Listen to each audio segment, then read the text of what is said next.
Cool. We are live. What's going on, everyone? Welcome to another episode of Poppitt's Corner. Always excited to be doing this. We are back live once again. It's been a while, but I had to come on and do a special episode with the one and only Mr. Steve Gaines, who I'm happy to support throughout his entire career and hopefully, till the dawn of time here. But Steve, how you doing, man? I appreciate a moment of your time and coming on and hanging with me, man. How you Oh, been? thank you for having me. Yeah, that dawn of time seems to, I can see it over the horizon. But no, things are good, man. Thanks for having me on. Yeah, absolutely, dude. We'll get to the record in a minute here. Obviously, for those who don't know, Anger's Art has a new album that just got released. It's Virtual Sympathy, which we will get to. But just before that, I just have some cool topics and just wanted to have a discussion because I'm Let's kind of go. getting bored of just talking about somebody's record. So it's just nice Right? to have a conversation and you know, Besides that, we haven't spoken in about, what, a few months, maybe close to a year, I'm thinking. When did we last go on with Leah? Was it about a year ago? probably a year and a half ago.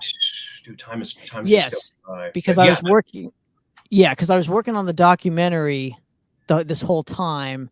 So I know I have not seen you in a while. well, So that well, was good way to see you, before man. then. Let's Yeah, you catch up. too. For those that don't know, the last time Tanner and I were on alone, I think we talked for what, 2.5 hours or something. So you best buckle up, man. You never know how long this thing will run. I doubt Yeah. it'll run that long. Well, I mean, I got a lot to say. I'm sure you do as well. I don't put time limits on these things, so it's just like whenever we're done is when we're done, and unless you tell me to stop, then we'll stop. So, No, um, no, we'll basically, go yeah, to dude, so what has been going on with you, not just like the record wise, but I mean just life in general? And are you still doing, am I even allowed to say it, are you still doing the church thing I every am. week? And okay. I am. Yeah, it's actually not every week, but for us for a stretch of time it was because the church I'm involved with was rebuilding the worship team. And I'll tell you what, from a pure, straight up musician standpoint, that was one of the most humbling experiences you could possibly have. Because, first of all, if you're a metal guy like we all are, everything you want to do is fast and aggressive. You've got to tone back, you've got to play clean, you've got to play soft acoustic stuff. And something I thought I was good about, you've actually got to play to a click in a live setting and with in-ears, and it's like this is a different animal altogether. But I'm just going to say it's been an incredible blessing. I've been a believer my whole life, and to be able to finally, after literally all these years, to finally get a chance to come back into church and play for church, I wouldn't trade it for anything. It's fantastic. I love that. Yeah, I've recently I'm not like a religious guy, but I have found God and I'm super stoked and just to be on that next level. I just love being on the next level where I don't have to worry about anything anymore. That's great, man. That's so awesome. I dig that. Right, I'm because glad to hear that you're too. like that too. Yeah, You're like that too, so, yeah. now with the church thing in particular though, how has it taught you, how to infuse those influences as far as your writing goes? It really hasn't hit that yet, and I'll tell you why. Because the songs for the Anger record were written before I got involved with this, so it hasn't really hit any of the writing yet. And I don't know that it will, because I've made a couple of attempts to see. I'll write something that might work, and it's just not that it might work in a church setting, but it's just not right. So it hasn't really affected the metal thing, but I'm wondering if it'll ever affect anything going the other direction. So we'll see how So that goes. So it hasn't affected equipment wise or getting like Oh, just your overall tightness in the sound. I was just talking in terms of writing, but the overall atmosphere we can get into too. But oh I was gosh, just okay, curious, that's just as far as your writing goes, but definitely, the sound. How has it impacted or affected or influenced Anger's Art just in terms of the overall sound okay. dynamic? Okay, I can give you that a little bit. In the church setting, we play what's called a silent stage, where everything is direct online, and the only thing you hear is in your ears, in your monitors. So I've still got to play with some distortion, no matter what I do. And I was searching for some kind of a system that works. I ended up getting a Fly Rig by Tech 21, and this is Paul Landers from Ramstein. This is his signature model. The most wicked distortion I've ever heard in my life. Just insane distortion. I literally keep the distortion on 0, and it's more than I can handle in a metal setting, because then it crosses over almost into that industrial thing. But this thing fits in a guitar case. It plugs directly in through an XLR like a direct box. So if you're playing in a live setting, we've done this with anger rehearsals. It comes through the wedge monitors, goes through the house PA. You can hear everything just like that. But there's no chance that you're going to blow tubes, that you're going to blow a fuse, that you're going to blow speakers, anything like that. Granted, you're at the mercy of the house sound guy, so you better have your own house sound guy. But it's been interesting and eye-opening in that situation. Now, are you going to start using in-ears for Anger's art in particular, and maybe get like a preamp or something to where it'll just be, you have your own setting in terms of you're not at the mercy of the house anymore. It's like, do you get that from church? That's a different situation because it's the same situation every week. But going into, say, a gig, a venue situation, a club, whatever you're playing at, it'd be next to impossible because you got to bring in so much additional gear in order to make that work. So most likely not. I sincerely doubt that. One thing that it does do is it makes you a slave to what's in your ears, and you can't hear, you can't feel anything. So you may as well be in a silo, which is really interesting. And it's also kind of scary and humbling because you can really hear every mistake you make. But no, I'd much rather hear naturally what you hear in the room, bouncing off the back wall, shaking the floor kind of a thing. So I can't see that happening. But if there was, say, $50,000, $60,000 a night, like, say, here we go. You knew I was going to mention him sooner or later. The last time I saw Priest was last November, and where I was sitting was right over the top of the sound booth, and everything they do is in-ear. So if you're going to bring a concert PA system with you everywhere you go, fantastic. But that's a lot of money, and that's a lot of extra trucks. So, and we don't got that kind of money. Well, you could always use just like a DI box to your preamp to get like they make headphone preamps where you can literally channel and have your own mix in your ears. So that's why I was just curious if you are transitioning into that kind of thing. Not necessarily. I'm not against it, but not necessarily, because it's buying more stuff and then carting more stuff around and keeping track of things so they don't get lost. I'm not saying anything would get stolen, but you know how quickly you can lose one little item that's about yay big, and that ends up costing $300, and then you're screwed for the next time. So, yeah. And speaking of Priest, obviously you play in Early Priest, which is a classic Judas Priest tribute band from, maybe only the 70s period, from my understanding. But so you do, you play in a church band, you play in Early Priest and Anger's Art. Now, how do those two projects affect Anger's Art in terms of your playing ability or just the overall dynamics of influences from the songwriting perspective? Just with playing different styles, how does that play a part in Anger's Art? Well, I should mention, and it's been out in the public for a little while, I'm not playing with Early Priest anymore. I just literally ran out of time. There's not enough time to give them the attention they deserve. So I'm imagining they're going to move forward with somebody. Hopefully, whoever they pick plays with the pick. Because I'm sorry, Ian Hill played bass with the pick, but I see the guys all the time. In fact, I was with John and Larry last weekend, and it was just good to see the guys. But how does playing with other things influence?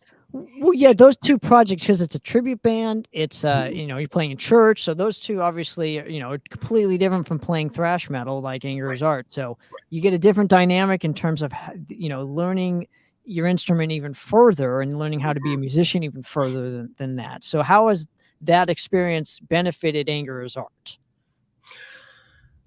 I think it's made me pay a little more attention to what I do. And every musician can get like this. You think, oh, I'm doing just fine. I'm doing good enough, to the point where you really start being inattentive and listening to what you're playing and thinking, okay, that's not good enough. It's got to be this. I've had to pay much more attention to my pick attack.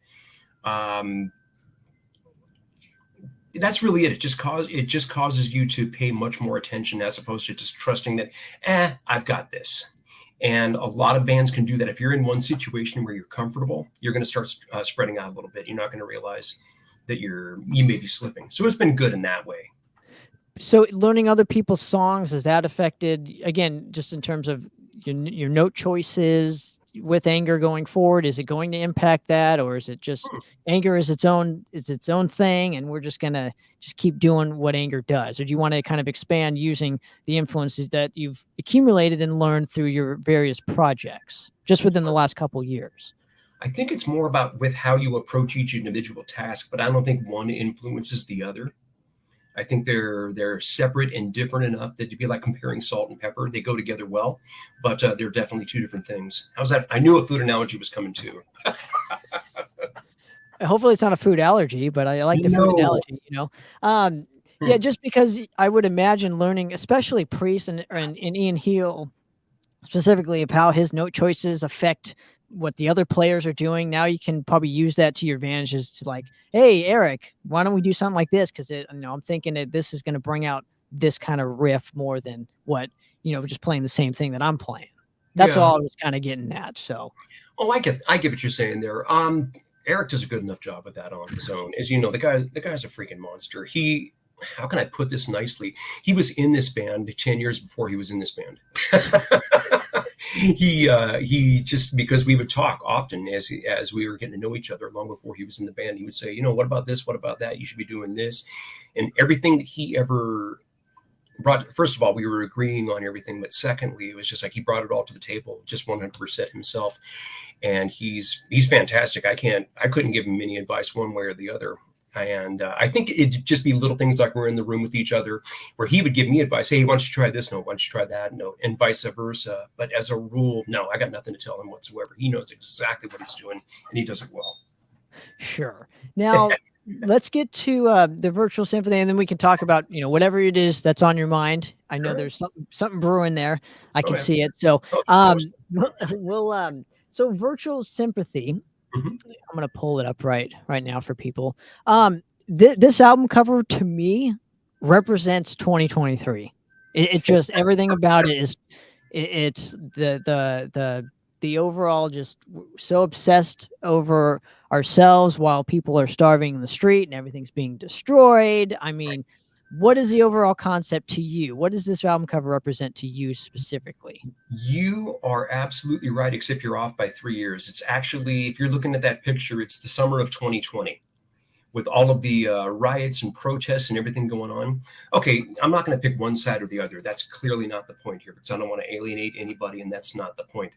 What got me, though, were all the Instagram models who, I mean, you saw it. We're right here in LA, and you saw all the streets, windows broken, buildings burned out, whatever. And here are a bunch of little Instagram models with their little tights on, and they got their makeup just so, and their hair is so perfect, and they're out there with their photographer. Excuse me, can I use your power drill so I can look like? And they grab the drill, and is this how you hold it? They take the picture, looks like she's working, then done. Okay, fine. Does my hair look okay? It's all fraud. Nobody cares, but they want to get as much as they can out of it. It's the same thing as just Eric kind of hit on this as well. I'm going to borrow his phrase, where it's become a thing when people pass away. You send along your thoughts and prayers, but does anybody actually mean it?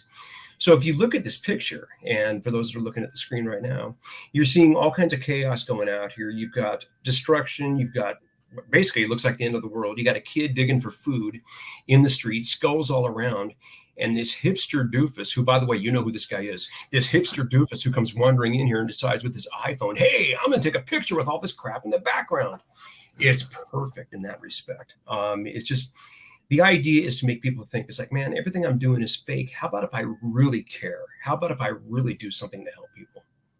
Now, metal used to do this back in the 80s and whatnot, where they wouldn't necessarily like timestamp that specific era, but I think there's not a lot of the timestamp era where like the guy has a cell phone in his hand. The guy's doing clearly this was made in 2020 through the I should say the 2010s to the 2020s. So moving forward in like the next 20 to 30 years, when somebody looks at this, they're going to be like, oh yeah, I remember when that happened.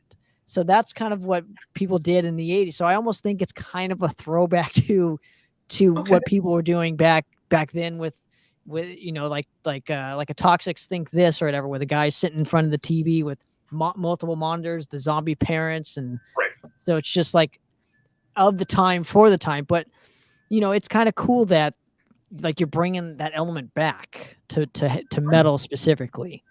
Interesting. I'm glad it resonates with you like that, because that was the goal. And that was kind of the combination of the two. I will tell you how we came up with the title. There are two songs in the album. There's a song called Virtue Signals. another song called Prevail Sympathy. And I wanted to call the album Prevail Sympathy. And everybody else was like, no, we'll call it Virtue Signals. And we were kind of going back and forth about it. Somehow or another, it just clicked. It's like Virtual Sympathy, tie the two titles together like that. And that's when the whole cover concept took off. It's like, man, everything about that, there's no sympathy. It's all fake as long as we can look good in a photo. So yeah, it is of a very current era. Sadly, it is. This is kind of a reflection on what people think of now. Well, it's of society Yeah, nowadays. yeah. And who actually did the album cover, if you don't mind me Scott asking? Waters. Oh, Scott Waters. really? And now that you know it's Scott Waters, look very closely at our model there. Does he look like Scott's son at all? Who? Scott's son? I have never seen Scott's son. Okay. Anyway, that's his son posed for the photo. It's all in the family, brother. Oh, which one? The little kid or the actual mom? Okay. Okay. I just love that. I love the fact that it's like, you're going to bring family, and it's like, okay, this works. This is perfect. That's awesome. So going, off of this, with the red and who chose the kind of color schemes? I'm assuming Scott did. It kind of like reminds me of like a Voivod color scheme. They have an album where they did this like pinkish reddish blending into. I'm sure they did. We had multiple colors to choose from, but we all agreed that the red just kind of jumped out the most. The other ones maybe looked a little bit too soft. This looked the most foreboding, I guess is the way to put it. Kind of like I'm looking at the background there of your album cover, and it's kind of like how red grabs. It grabs your attention, and in the same way, yellow does grab your attention too. We tried it with kind of a yellowy green look, but it just didn't look right.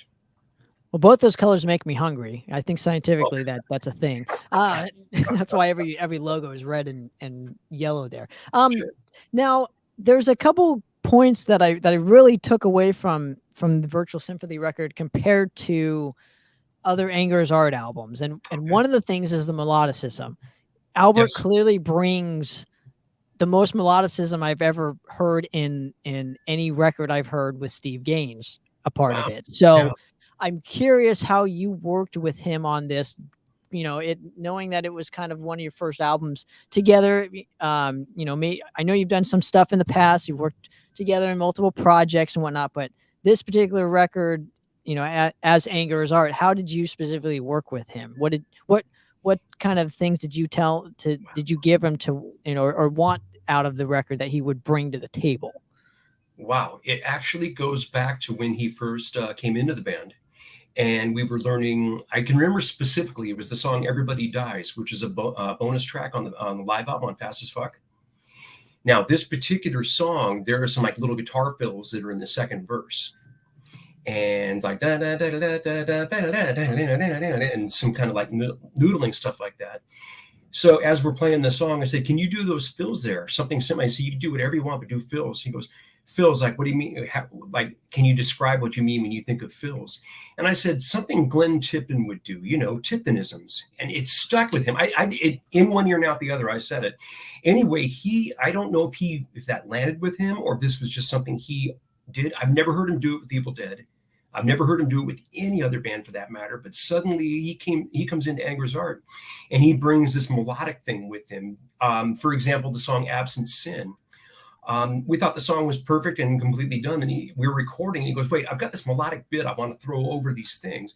And we all looked at each other, oh, this is perfect. And it changed the song so dramatically that we had to actually give him writing credits because it wasn't solos. This is actually a melodic piece that somebody can walk away singing. So it's all him. I said nothing to him other than I think I mentioned Glenn Tipton. I'm sorry.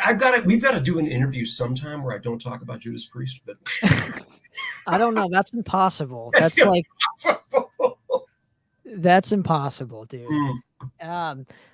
Another point I took away from this is the overall structure of the record itself. And what I mean by that is when you are putting an album together, anything together, a movie, whatever, a comic book, there's always a structure involved. This has a really weird structure for me because I'm so used to like just a blazing first song, a blazing last song. But this album actually opens up with the crushing wheel, which is kind of like a doom ish Mhm. kind of piece. And I'm curious, what about that specific song made you guys just go, okay, this is what we're going to open with? Because you've done so many albums. Was that Yeah. a caveat to, it's like, you know what, we've already done that for like 5 albums. Let's do something different. Hmm. There's there was no real impetus to do that other than Eric wrote it. And he comes in and he says, "Hey, I've got this intro. This is the way he set it up. He says, I've got this intro." And I'm thinking, okay, we've done intros in the last couple of records. Is this going to be okay? And so anyway, he sends the recording over. We listen to this thing, and he's singing over the top of it. And are thinking this like, oh, this is not an intro. This is actually a song. It's a short song, but it's actually a song. You got 2 verses, 2 choruses, and the way it's laid out. And I said, dude, it's got to lead off the record because it just sets the table so well. Yes, it's definitely an intro, but to me, it's a song. Intro to me would be something. I'm looking at album covers here. For example, the Hubris Incorporated intro, or the Ad Mortem intro, for example. Those are intros where it's all melodic and musical, and this was actually a song with vocals and everything. So, yeah, he definitely set that table. Yeah, because I would assume you guys would start it off with a song like Ice Pick or something, like something really blazing, where it's like short, sweet, sets the tone, and you're off to the races. But you didn't do that this record. This was like kind of kind of taken back a little bit. I kind of had to, Wow. re-listen to it and be like, okay, like I can appreciate this for sure. I'm just Gotcha. used to an album going out guns blazing at first, but Yeah. this one's not like this. So how did you guys just decide on the overall song, what song was going to go where? Who's in charge of that? Well, a couple of things. First of all, you're right. There was definitely an effort. It's like, okay, we ask ourselves, what are the traps we fall into that we keep repeating, and we wanted to avoid those. One of them was, and it helped coming off of the live album, because everything we do when we're selecting a set, it's like there's no room to put in something slow and doomy, because everything's got to be up. You're playing a 30 or 40-minute set, and you've got to literally pummel somebody, and they don't think that they've been hit until after the set is over. It's like, wow, that was something. I mean, you got hit, but we're not giving them any variance. So it's like I really wanted to make sure this time around there's going to be some variance here. It's gosh, I don't want to say this because it's going to sound like we're following Slayer's footsteps, but Slayer slowed down, and they said, we can't be fast forever. Metallica, you can't be fast forever. There's clearly speed on this record. Like you mentioned, Ice Pick. I don't even know what we're doing. I think it's like 280 a minute or something like that. 280 beats per minute. It's fast, and it's short. A song is 1 minute and 25 seconds long. Yeah. But it's like, what else can we do? And there was no real idea to do that. I mean, I remember very specifically when we put this together, it's like I wanted to make sure we did minimal songs in the key of E. And whether you notice it or not, there's a lot of variance, because every guitar player, and I learned, this is one thing I learned playing in church, every guitar player wants to play in the key of E. Every keyboard player wants to play in middle C, because that's just where it's easiest to play at for both instruments. It's like, okay, so what can we do here? Let's go to different keys and go to different give different flavors and different attitudes. But as far as laying out the track listing, the initial track listing that we put together, it worked out, because this is going to be released on vinyl, that Eric did all the vocals on side 1 and I did all the vocals on side 2. And it's like, okay, so we can't have that. It's like, but this is the best possible flow. The songs work. It's like, but no matter what happens in vinyl, that won't work. So we had to start doing some reshuffling. And what keeps the mood? Where are the peaks and the valleys? And I think the only thing we knew was we were going to start with Crushing Wheel, and we were going to end with Never Fade Away. And go ahead. Yeah, and you even have a couple songs with like clean guitars finally, which is amazing. I love this. I love there's a I was just jamming it today, and I heard some clean guitars. And I'm like, oh my gosh, like that's amazing.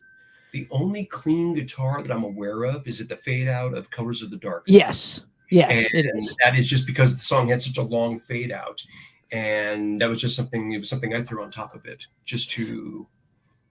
Yeah, I borrowed it from somebody. Let's just call it that. Well, just me as a music fan appreciates hearing that kind of stuff, because I don't think everyone's so afraid to like use the guitar to its fullest ability, and having Amen. clean Right? guitars, or I mean, my band, that's like Yeah. what we do, so it's like Yeah. Of we don't course. care. But I love that you guys implemented it, and hopefully that leads to like more of that stuff put in the middle of a song, or It this could. passage just now it sets it up for like, okay, we got away with this time, now let's Sure. incorporate even more.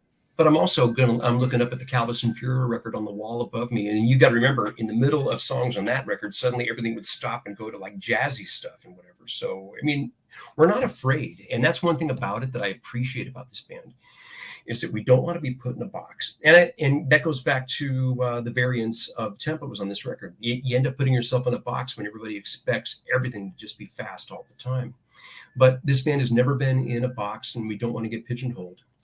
There are some bands, I can't mention names because they're current and popular and whatever, but there are some bands from back in the day who release records and they are so stuck in a box. Gosh, I can't mention the band's name. I don't even Don't know. worry I about know one of the guys, huh? Don't worry about it. Don't worry about mentioning him. So what I was gonna say this though is another aspect of this record that I really do appreciate is Rob's playing. I think because he's so chaotic on several of your albums, like this was one where I really feel like he found like his spot, meaning it's super tight sounding, like the the the the sound of his drums. Mhm. It's how did you work with him differently on this one to get that compared to other Anger's Art albums, or how did your producer work with him differently? We really didn't. It was very much the same as we always did. It's just kind of the way everything lined up. Maybe Rob's like a bottle of fine wine. He's just as he gets older, he's locking that down. But no, I agree with you. The guy is just such a monstrous drummer, and the fact that he should be thought of as one of those great thrash drummers. He should be in the same discussion as Bostoff or Lombardo or Charlie Benante or whomever. He should be in that same discussion at any given time. And you got to remember, he plays with multiple bands. I've been privy to hear a lot of the new Evil Dead stuff, and I can tell you that this is the chapter he's in life right now. His drumming is absolutely monstrous, and I think it's great that you get better over time as opposed to losing something over time. And Rob he's phenomenal. Yeah, I mean, I would almost put him in like what a Gene Hoglan is, playing in I multiple should bands, mention Gene's name. Yes, exactly. getting better and better. It's just, Yeah. yeah, I just really, if Rob's listening, like I commend you, sir. Like I feel like the melodicism, Rob's drumming, Eric's vocals, your vocal, this is just like a standout record for me. This is definitely one that, like, if I was to give an Anger's Art album to somebody, like this is probably the one I would choose. Oh, thank And you. then don't take it personally. It's just that's what I would choose. Thank you. Appreciate that. Now, I would like to kind of just dive into some other topics, if you don't mind. If there's something I missed on the record, please like stop me here. I know you're going to be doing a lot of interviews, just promoting the album, and you just wanted to have a conversation on top of it. Sure.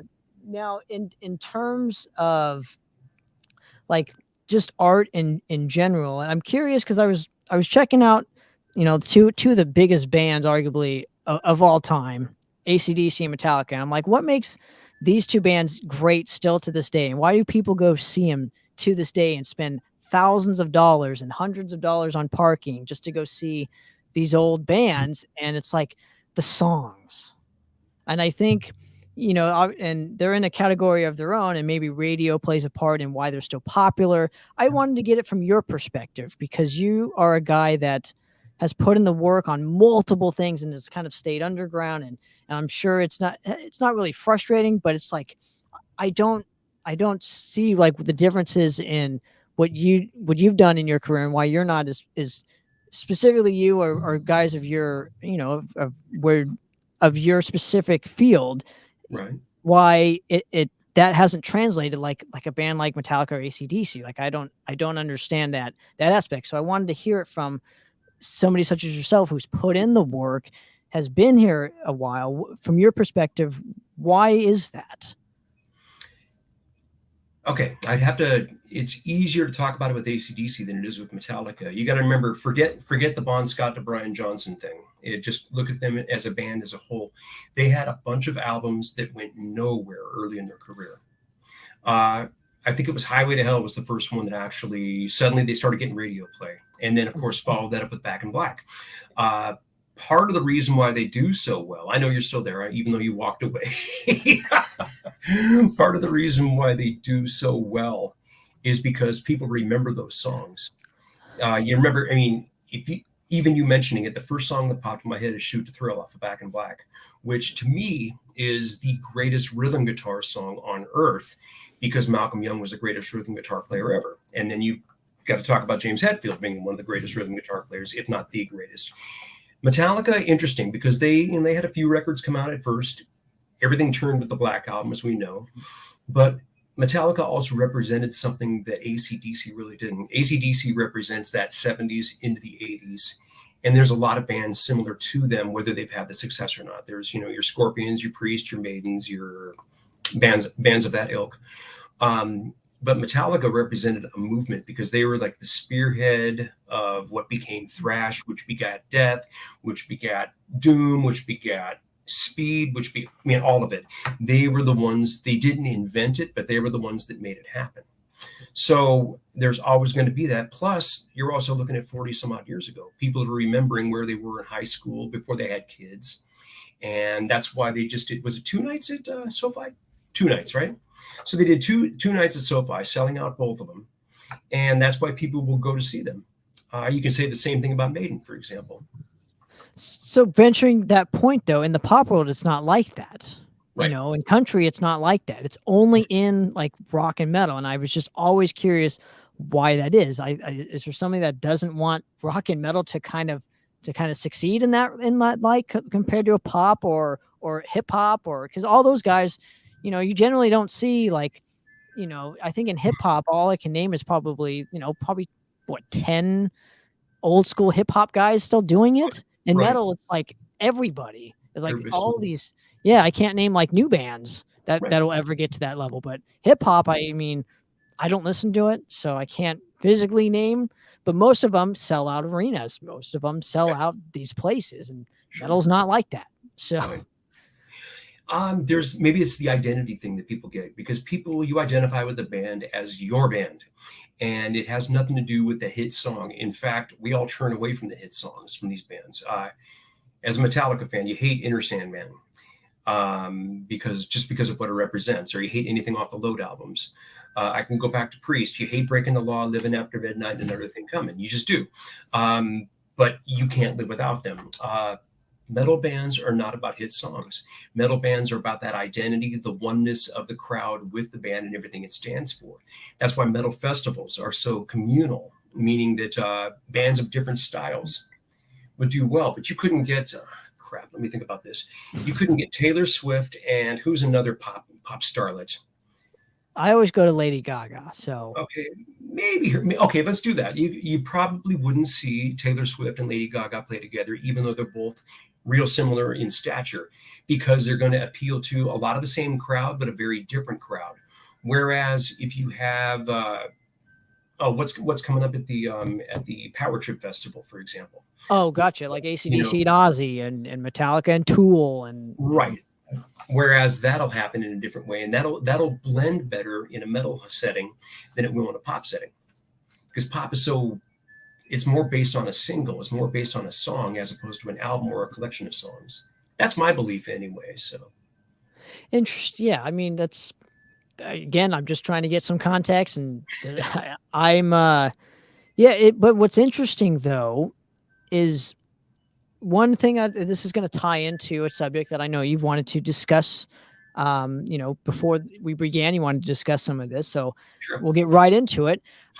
Doing a documentary has taught me a lot I about bet. metal in general, and I've always thought this, and I just wanted to see if it would come to fruition here, and it has. I was absolutely right on this, where you know the visual aspect is super important.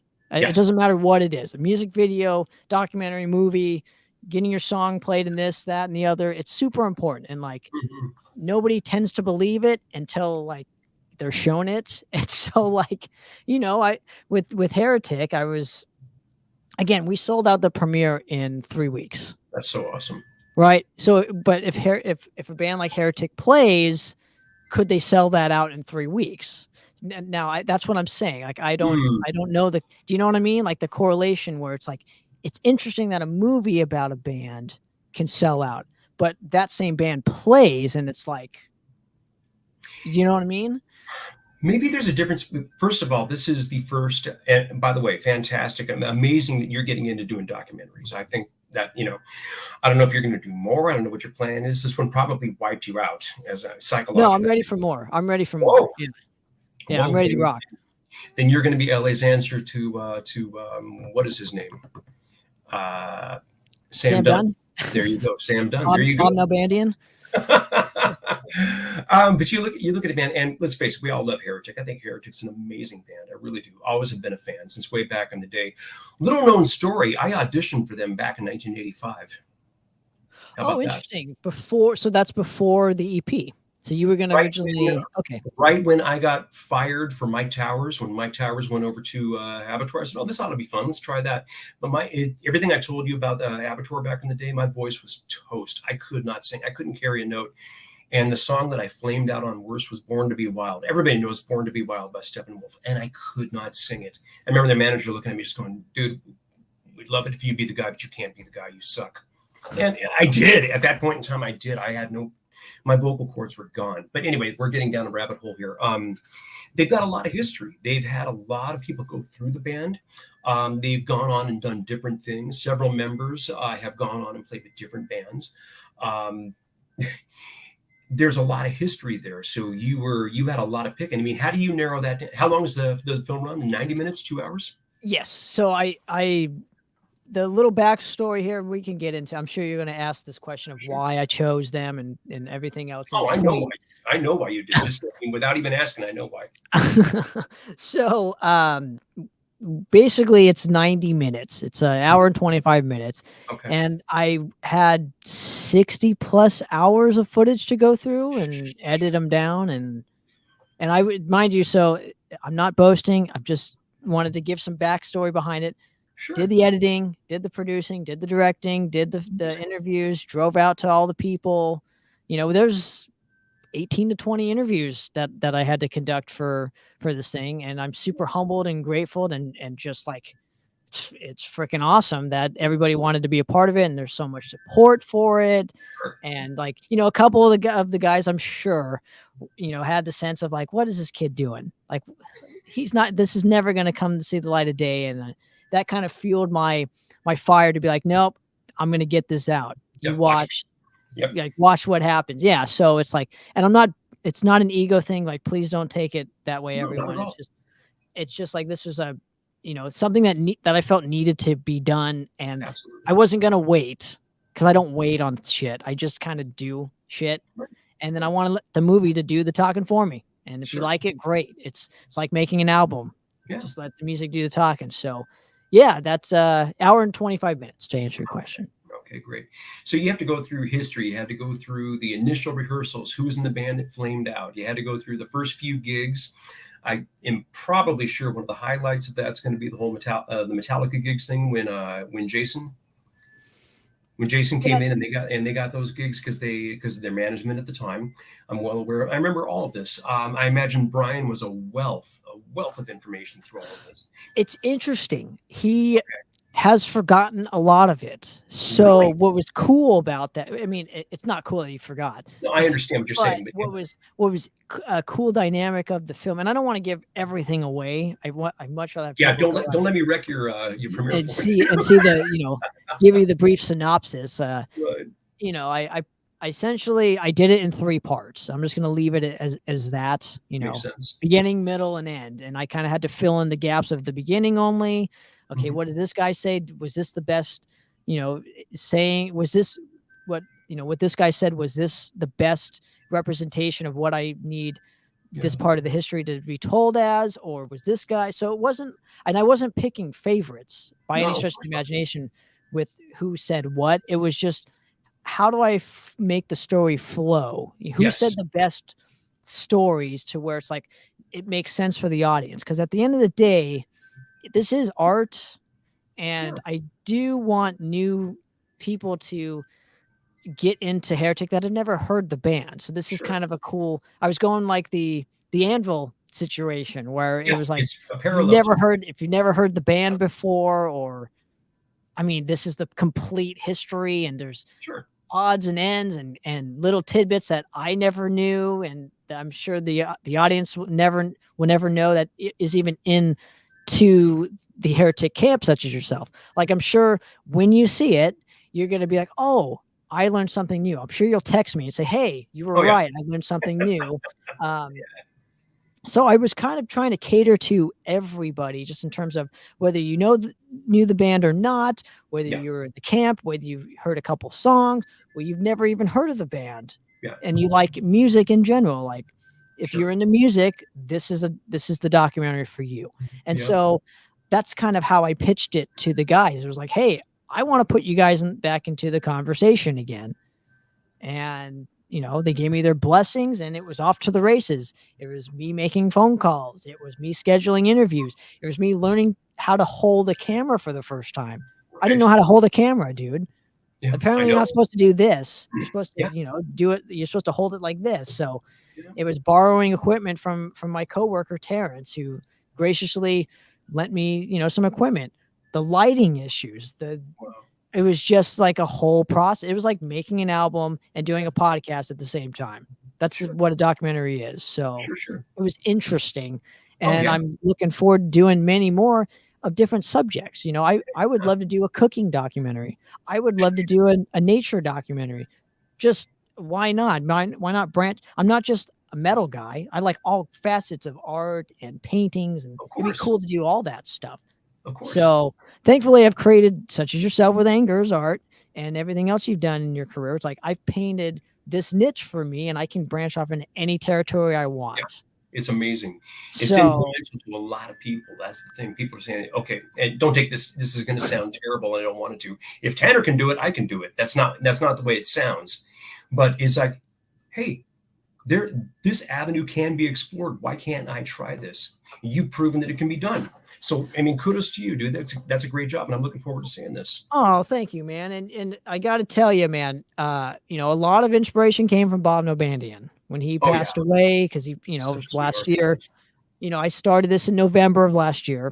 Mhm. Bob passed away, a month or two later, and it was like, okay, he's gone. I'm still here. I'm going to try my best to document as much stuff as I want to do. Yeah, If Bob could do it, so can I.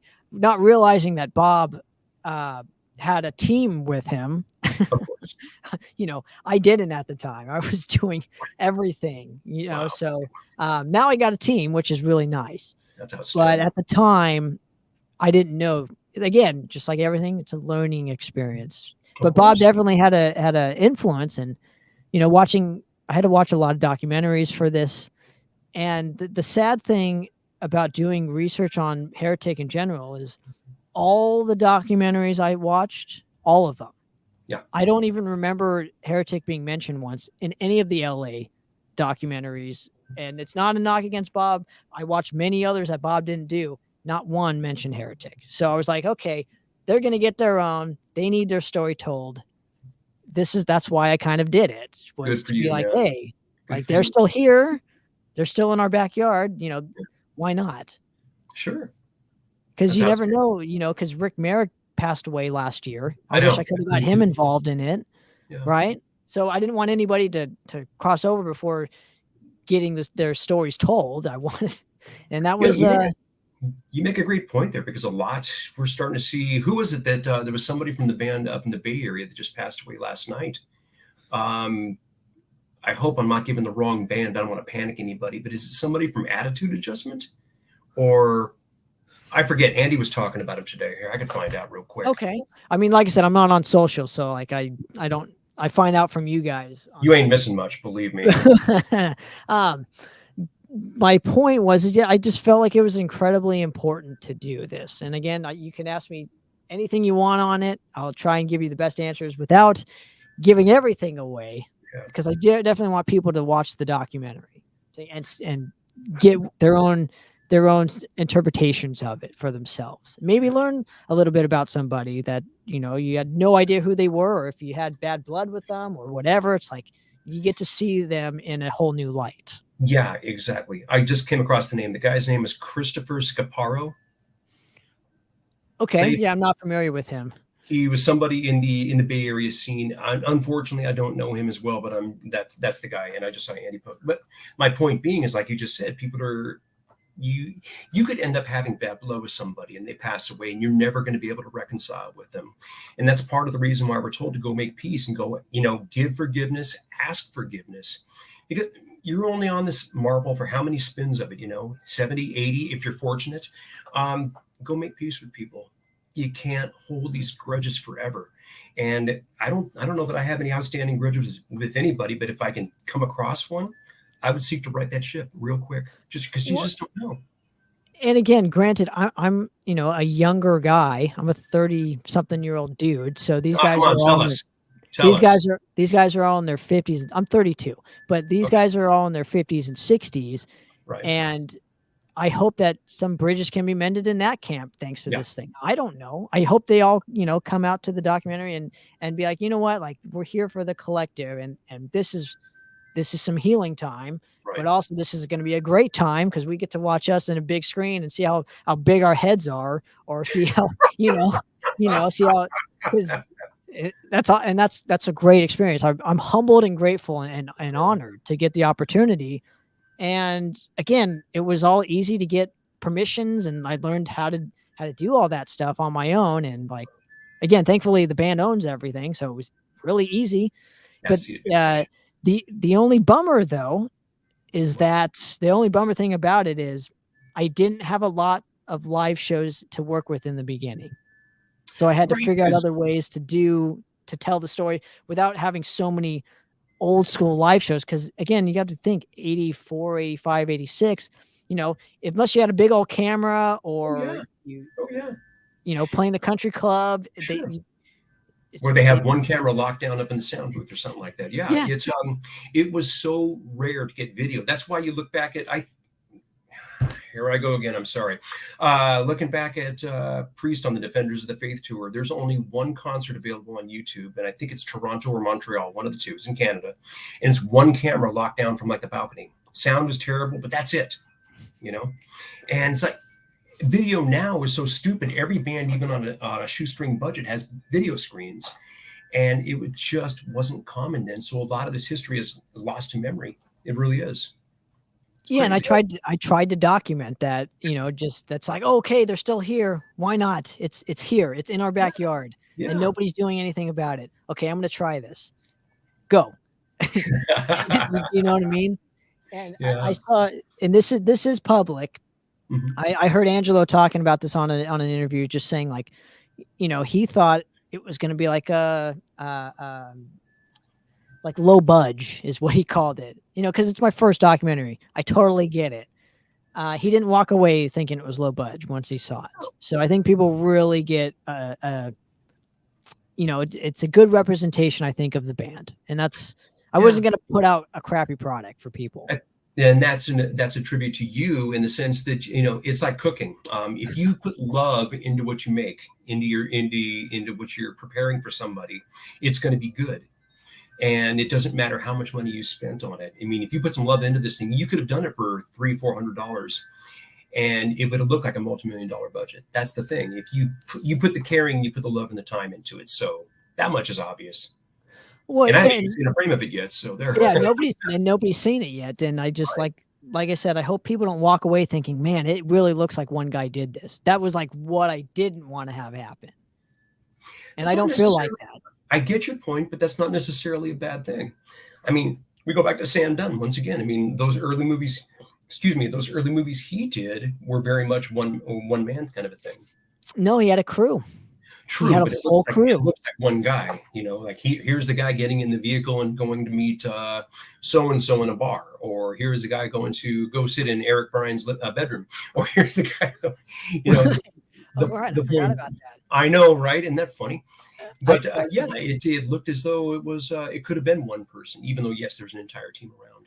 Yeah, I don't but there's obviously a camera guy filming Sam Dunn. Like, sure, again, I didn't have that. It was just me and a camera and asking questions. And sure, so, like I said, I didn't want it to look like a low budge yeah, piece of crap movie that I put hours and hours and hours and miles on my car with, you yeah. know? I know. So, anyway, go ahead. If there's any questions, feel free. No, I think you kind of hit it there.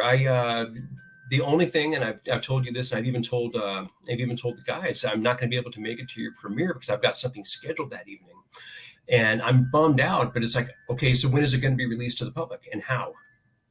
Well, okay, okay. So That's a question. without getting, I'm not going to give out every little detail. Just know it will be on a physical format and it will be Great, streamed great, when once I get contacts. gotcha. You know, well, I got you. I got to ask around behind the scenes and figure out some, you know, some ways to get it out there. But I'm looking into it. That's great. It's not going to be like this premiere happens once and then like nothing's going to happen in 2 to 3 years. Because most documentaries get like that, you know. Oh Most gosh, documentaries are made, you know, they take 2 to 3 years to do. This took me 6 months. yeah. I just saw I think it was on Blabbermouth. I saw that Penelope Spheris is finally going to release "We Sold Our Souls for Rock and Roll." I saw that. This is a movie she made of one of the Ozfests, where she went. She had Sharon's blessing. Of course, she was following. I think Sabbath was playing with Ozzy, of course. And if I'm not mistaken, something happened where she decided to shelve it for a bit. So Penelope was stuck with this thing.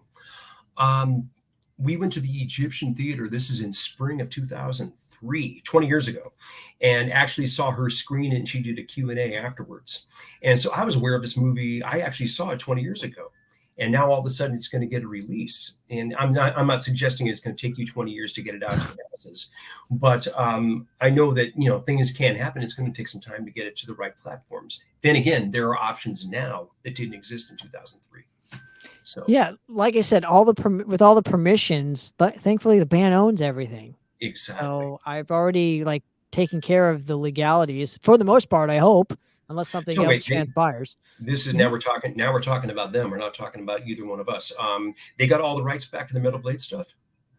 From what I'm told from the band, yes. You know, they years That's ago that's what they were told. great. And I have it on, you know, when they got back together or something, they were told that. So they Outstanding. worked and again, unless I'm wrong, I'm sure I'll hear something back if I'm wrong, but at least what I'm going to do is I'm going to put it out there Yeah. and you know, hopefully I don't think people would care. Honestly, I think just the fact that it's out there, people will Yeah. be stoked over. Maybe Metal Blade will make a few units on selling their albums. I don't know. Or maybe they'll claim ownership and help you distribute it. Cool. Yeah, Cool. exactly. You know, who knows what's going to happen, right? Just give me a piece, Yeah, then I'm owed and we'll call it. You know what I mean? I'm gonna keep making more films. This isn't of my course. one and done only. So, I like I said, I hope people like it. I'm just gonna let the movie do the talking for me, and I appreciate you know your kind words. I Yeah, read your comments on my dad showed me on the face space there that yeah. you know you On the mentioned face.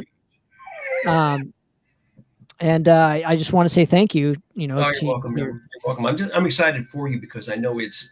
I remember talking to you sometime over the last couple of years, whenever we spoke, and you mentioned something about you were looking at other avenues.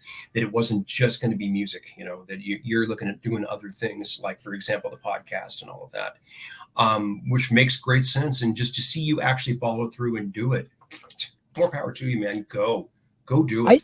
I think you know, that's a great point, Steve. I want to ask you this too. I think Sure. that energy always comes back to you. Whatever you put out in the world, it seems to come back to you like tenfold. Do you see that? Like when you do a good deed for somebody, or you put out an album, or you do like something that you pour your heart and soul into, whatever project it is, you just put it out there in the world, follow through with it, and you see something back. Has that ever happened to you? Many times over, and you don't want to make me start quoting the Bible now, do you? But it's all that thing about if you do all these things but you don't have love, you have nothing. So And that's First Corinthians 13 for those that want to know. But the point I'm getting at is, if you're a negative Nelly, if you're a wet blanket and everything you do is just complain and gripe and, oh, life is terrible, people aren't gonna want to be around. That's just the thing. If you're positive, if you're up, if you make people feel good about themselves, and this is something I learned a long time ago, is if you make somebody go away, you could have a conversation. Maybe it's a sales pitch or whatever. I'll give you some examples. There are some people, some promoters I've worked with in the past, and where it's like, okay, we work together well. It's like, I can't do this because of this. But the guy, whoever it is, or vice versa, we as the artist will go to them and treat each other like a person, treat them like they have value, treat them like they matter, and people will gravitate towards you. It's just that simple. And so many people, especially now in this social media society where everybody can just, what's in it for me? It's not about that. Sometimes it's about giving away. It's about giving away to people, and you get that back. So I think that kind of feathers into the question you asked, where if you give something away, it comes back to you. Yeah, I mean, if you're positive with somebody, if you can make somebody laugh, they're going to laugh. It's going to make you laugh. If you can feed somebody, if they're hungry and you feed them, then they're going to be grateful for it. It's so common. It's do unto others as you would have them do unto you. We've forgotten that because we've become this. Watch me steer back here. We become this society. Look, he's going to change his screen right now. I can already feel it. We become this society where all of our sympathy is virtual. Oh, Look at that. And we just want to see what we can get out of it. Look at that, dude. Right. Yeah. Ow. Yeah. It's a lot of that has to do with the media in general. That's an entirely different conversation for another day. Yeah, we can't do it online because everybody would end up hating us, but that's a different story. If you have hate in your heart, that's what it is. So, right. Another topic before we get, I could talk to you for hours, dude. Seriously. Oh, sure. One topic I would love to discuss with you, because you did say everything was on the table. Again, if this isn't, it's all good. At least I'll ask, and then we can either say no comment or, I don't want to put you on the spot here. One era of your career that I would like to get more into, and maybe you can explain the significance of it, was when you were touring with Bitch and Anger's Art tour itself, and how did you do double duty that night? That's a lot of stuff to do double duty, especially in Europe, and I mean, it's a lot. Wow, it wasn't that difficult. In the respect that you got to remember, my job kind of remained the same. All I did when Bitch came up is I just stepped away from the microphone and just played guitar. But I had always been able, I don't do it anymore, but I had always been able to play in multiple bands. And well, we talked about this earlier. The church gig is kind of the same thing, where you can compartmentalize and separate them. To me, it was like, it was like an old school thing. You get to play for 2 hours and you got about a 30-minute break between sets. And that was kind of fun. But now, do you have to do two separate guitars, two different tunings? Okay. No, not at all. In fact, we fortunately at the time, Betsy was, because Anger's is in standard tuning, and Betsy was fine with doing standard tuning as well. She actually preferred it, and it's amazing that she is able to hang on to her voice even at this stage of her career. She can still sing like she did when she was a youngster, and she's outstanding. But no, it was no real difficult. Yeah, I mean, you take songs, you're playing a real fast set, and then you slow down, kind of playing a slower set. That was probably the only thing, is to make sure we're not playing everything too fast. Other than that, it was a piece of cake. And one thing that we have kind of lost along the way this year, sadly, is the great Jim Durkin. The last time I saw Jim was actually at an Anger's Art show. I think you guys played with Ruthless and, was it Saxon? I think it was the Saxon show you played. Wow, that was, how long ago was it? 2011, 2012? 2011, I think it was 2011 or 2012. Yeah, it was quite a while ago. And one of the nicest guys I've ever met signed my T-shirt. It was freaking amazing. But I would like to give you this opportunity, and because I know you have had history with him, with Dreams of Damnation, I believe. So don't quote me on. As well as Pagan War Machine. Yes, as well as Pagan War Machine. So you have had tons of history with this gentleman. And he's been a huge influence on me with Dark Angel. I'm just going to Sure, throw that out there too. sure. Um, but I would like to give you the opportunity to just maybe tell us a couple quick stories that you remember about Jim, and just what kind of a guy was he playing in a band with? I mean, Well, I think most of the Dark Angel guys, when they first started giving out their eulogies and whatever that they gave out online, each one told a story. It reminded me of one, and I think I've shared it before, but this is the first time I've shared it since Jim passed. We were playing with Pagan War Machine. We were flying back to a festival in Chicago, and our other guitar player, Marcelo Lima, who is one of these kind of guys, if he sees a book, he'll sit down, he'll read books this thick, and he's very, very, how do I put this? Very bookish. He wants to read and learn everything. We were literate. at his house about maybe three nights before. This is messed up, but this will tell you Jim's sense of humor. About 3 nights before we were going to fly out, and he was looking at some book Jim had on the shelf. And he says to him, he goes, "Oh man," he says, "I want to borrow this book. I want to read this." He says, "This looks like a great book."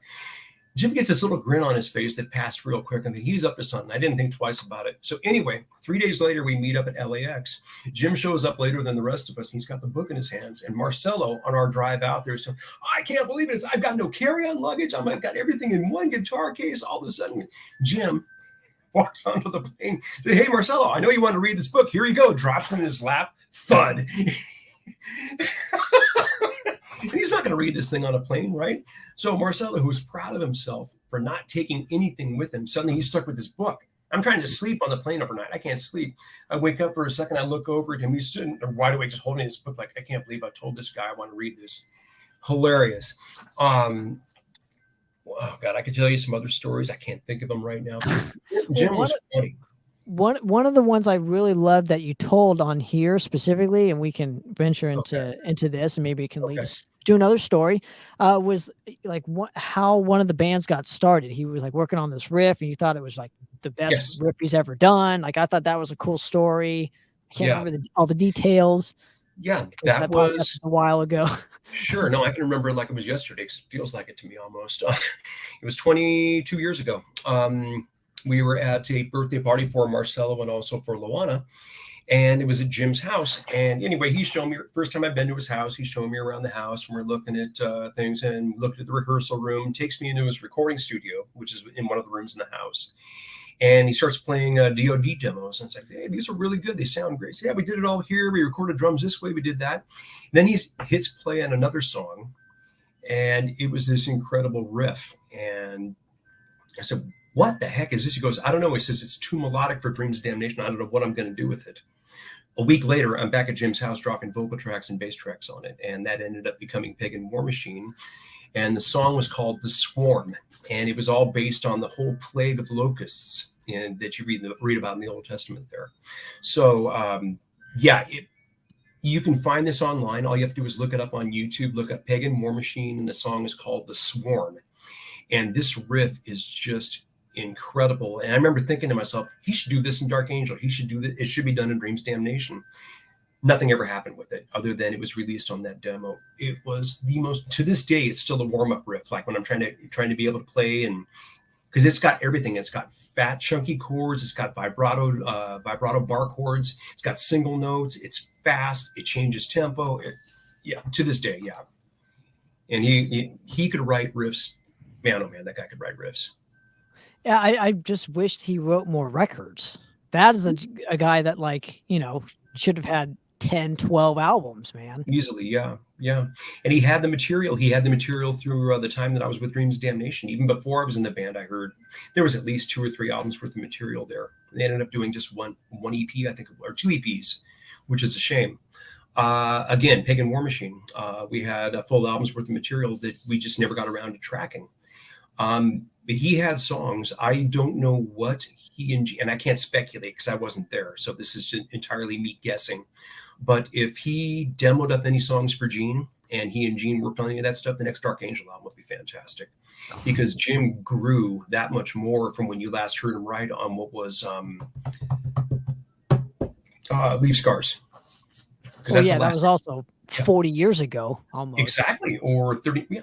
Oh, crap. 40 years ago. 35. 88, 87, 88, 35 years ago. Yeah. Right. So there you go. Right. And again, you've made countless albums since 1988. So that was my point. You Mm, know. So, and yeah. So lastly, I want to thank you for coming on here and hanging with me. I generally do appreciate you just as a human being, and likewise, I've friend. always, I don't know, man. I've always like took influence from what you do, and I see Oh, what's thanks. going on, and I just want to support you even further. But where can people support you even further and pick up the Virtual Symphony record? I know it's on vinyl and CD, so go ahead. Well, you would know these websites really, really well. I've got a hunch. You remember we had this talk? This talk said very soon you're going to find out that you know the same people I know, or something like that. Anyway, short story long, it's through No Life Till Metal Records, so you can get it at nolifetillmetalrecords.com, or is it Rocks Productions? Is that Rocks Rocks Productions? Records, Rocks Records, yeah. Roxrecords.com, ROXX. You can find it. We've got the links all over our Facebook page. I don't think there's anything on Instagram. We're in the process right now of revamping the Bandcamp page, because we took a look at it and realized that it had not been updated since ad mortem. So we're going to be adding that as well. So there'll be a streaming option that should be up this week. We are in the process right now. I was communicating with Rob just before we did this, putting together a listening party where we're hoping to have some copies on hand, and that involves if Bill's not going to a Rams game that Sunday. But we'll find out. We'll find out. But yeah, it's available. We do not have any copies on our own right now. They're all going through No Life Till Metal Records. I like it. I like it. Well, Steve, I appreciate a moment of your time, man. I can't wait to do this with you again, hopefully Yeah, relatively soon. relatively. Um, Yeah, relatively soon. But yeah, for another episode of Poppitt's Corner, guys, we are out of here. we are out of here. Thanks, everybody. Cheers. Boom.